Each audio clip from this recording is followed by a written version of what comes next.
নমস্কার, দিনবার্তায় আপনাদের স্বাগত। বিশেষ নিবেদন নিয়ে আমি জয়দীপ। পশ্চিমবঙ্গ যাদবপুর বিশ্ববিদ্যালয় ক্যাম্পাসে অনৈতিক ঘটনার প্রতিবাদের যে আশ্রয় পড়ল শ্রীভূমি শহরেও শম্ভুসাগর উদ্যানস্থিত রবি ঠাকুরের পাদদেশে আজ সংকল্প দিবস পালন করলেন অল ইন্ডিয়া ডিএসও শ্রীভূমি শাখা। দেশের অন্যান্য অঞ্চলকে সংগতি রেখে শ্রীভূমি ছাত্র সংগঠন পালন করে সংকল্প দিবস।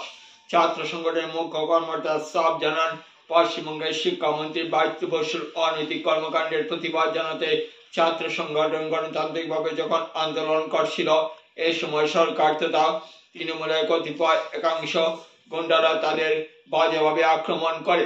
এতে 30 জন পড়ুয়া আহত হন। এ ধরনের অরাজকতার প্রতিবাদ জানাতে শ্রীভূমি ছাত্র সংগঠন সংকল্প দিবস পালন করেন। তাদের সাফ কথা, পড়ুয়াদের গণতান্ত্রিক অধিকারে কোনো ধরনের বাধা দেওয়া যাবে না। পশ্চিমবঙ্গের শিক্ষামন্ত্রী এ ধরনের জঘন্য কর্মকাণ্ড তারা মেনে নিতে পারছেন না।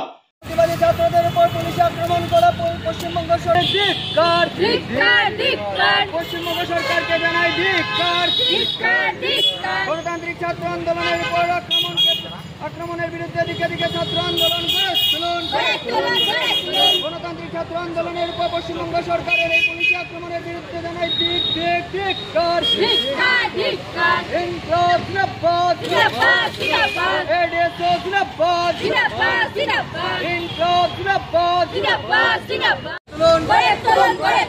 পশ্চিমবঙ্গ সরকার ছাত্রদের উপর পুলিশ আক্রমণ করা হলো কেন? পশ্চিমবঙ্গ সরকার জবাব চায়। দেশের কোন প্রান্তে ছাত্রদের উপর পুলিশ আক্রমণ করা যায় না, যাবে না।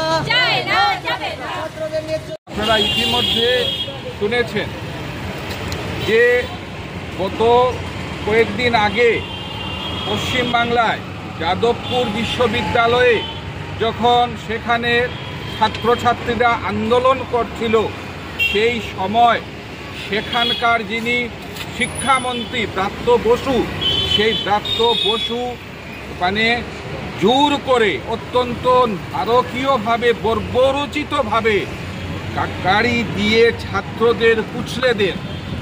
এরকম একটি যখন একটি অস্বাভাবিক একটি ঘটনা ঘটে, তার প্রতিবাদে গতকালকে গোটা পশ্চিমবাংলায় আমাদের প্রিয় ছাত্র সংগঠন এআইডিএসও একটি ধর্মঘটের আহ্বান করে।